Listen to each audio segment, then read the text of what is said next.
Jacques n'a pas pu se retenir. Un paix fort. Son téléphone lui rappelle que son paix est trop fort. Il est recherché. La seconde suivante. Un drone vole au-dessus de lui pour l'attraper. You are under arrest.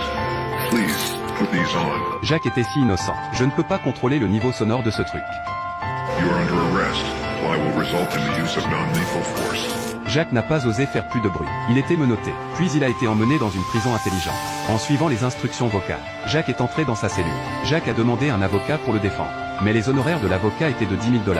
Il a essayé de faire en sorte que sa famille l'appelle pour les frais d'avocat. Mais les appels téléphoniques coûtent 3 $ la minute. Et Jacques n'a pas l'argent. Alors une petite fenêtre fait entrer une boîte de store. Jacques a ouvert la boîte et a regardé à l'intérieur. À l'intérieur se trouvait un crochet géant et un rouleau de fil. Jacques se dit, qu'est-ce que vous entendez par là? Il a donc suivi les instructions. Jacques a commencé à faire du crochet. Pendant 28 heures. Le gars n'a pas fermé l'œil. Enfin, il a un chapeau de bébé. Mettez le chapeau dans la petite fenêtre de son compte. Et instantanément, il a 2 $. Ce type rend Jacques 6 €. Il y a une déduction pour manger aussi. Pour avoir assez d'argent pour payer la facture de téléphone le plus rapidement possible. Jacques travaillait jour et nuit pour gagner de l'argent. Quand il était fatigué, il s'allongeait et se reposait un moment. La lumière était allumée tout le temps. Il était gêné de l'éteindre et a dû payer pour ça. Pour économiser de l'argent, Jacques devait dormir avec la tête couverte. Quand il se réveille, Jacques a continué à crocheter des chaussettes et des gants. Plus il le faisait, plus il s'améliorait. Et le solde de son compte a finalement atteint 5 $. Maintenant, il pouvait enfin appeler sa famille. Mais quand l'appel est arrivé, maman a vu qu'il était en prison. Elle était furieuse. Qu'est-ce qui ne va pas chez toi? Qu'avez-vous fait? Jacques ne pouvait pas l'expliquer. Il ne pouvait pas dire qu'il avait été arrêté pour un fait. Sa famille ne pouvait pas le croire. La facture de téléphone était sur le point de s'épuiser. Jacques a dit, maman, donne-moi 10 000 $. J'ai besoin d'engager un avocat. Quand les parents ont entendu que 10 000 $, le téléphone s'est soudainement éteint. Le système indique que le solde est faible. Puis ils ont suggéré à Jacques, si vous ne pouvez pas vous payer un avocat, vous plaiderez coupable. Si vous ne le faites pas, vous prendrez de 45 à 47 ans. Alors que Jacques hésitait à plaider coupable. Soudain, il a vu un message non lu. Ouvrez-le. C'était un membre de la famille qui avait envoyé 10 000 $. Enfin, de l'argent pour un avocat. Cependant, quand l'avocat a regardé le dossier de Jacques, je vous suggère fortement de plaider coupable. Et puis il a raccroché le téléphone. À ce moment-là, Jacques était confus. Qu'est-ce que ça veut dire? 10 000 $ envolés. Maintenant, Jacques était à bout de nerfs. Il a dû se confesser. Mais quand il a avoué, vous êtes libre de partir. S'il vous plaît, quittez la cellule. Jacques avait l'air confus. Qu'est-ce que ça veut dire? Il est sorti de la cellule dans la peur et l'inquiétude. La prison lui a rendu toutes ses affaires. Alors que Jacques sortait de la prison, les 10 000 $ en valaient-ils la peine? Qu'en pensez-vous?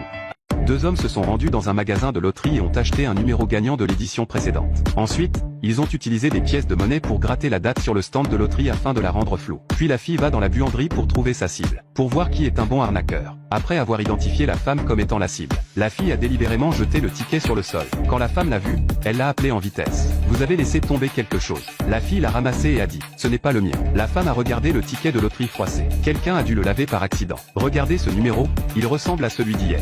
La fille dit, ne t'inquiète pas pour ça. Je suis sûr que ça n'a pas gagné. Mais à ce moment-là, la femme était déjà très confuse. De temps en temps, elle regardait le ticket. Et si c'était un vrai gagnant? Devons-nous le confirmer? Elle a pris le ticket et est allée emprunter un journal. À présent, l'homme attendait avec le journal. La femme a ensuite commencé à vérifier les numéros gagnants sur le journal. Après avoir vérifié les numéros, elle a constaté que le billet ne comportait que 4 numéros. Le dernier numéro n'avait pas été gagné. Juste au moment où la femme se sentait désolée pour elle-même, l'homme a dit en passant, 4 des 5 numéros ont été gagnés. C'est aussi un prix et de l'argent. Alors la femme a appelé le centre de loterie et a demandé, quel est le montant du prix pour 4 numéros gagnés? Quand elle a découvert qu'il s'agissait de 1 000 $, la femme était très heureuse. Nous sommes en train de l'échanger au centre de loterie. Le prix sera échangé moitié-moitié. Mais la fille a dit non, c'est trop tard. Je dois rentrer chez moi. À ce moment-là, la femme regarde le distributeur au loin. Elle en retire 500 $ et les remet à la fille.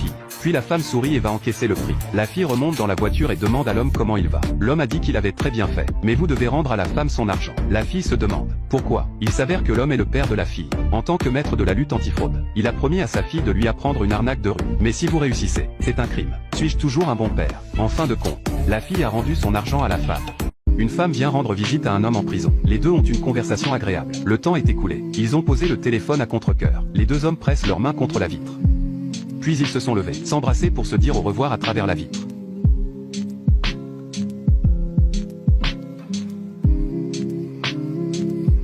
Le verre a laissé une marque de lèvres. Le gardien de prison sort un mouchoir pour essuyer.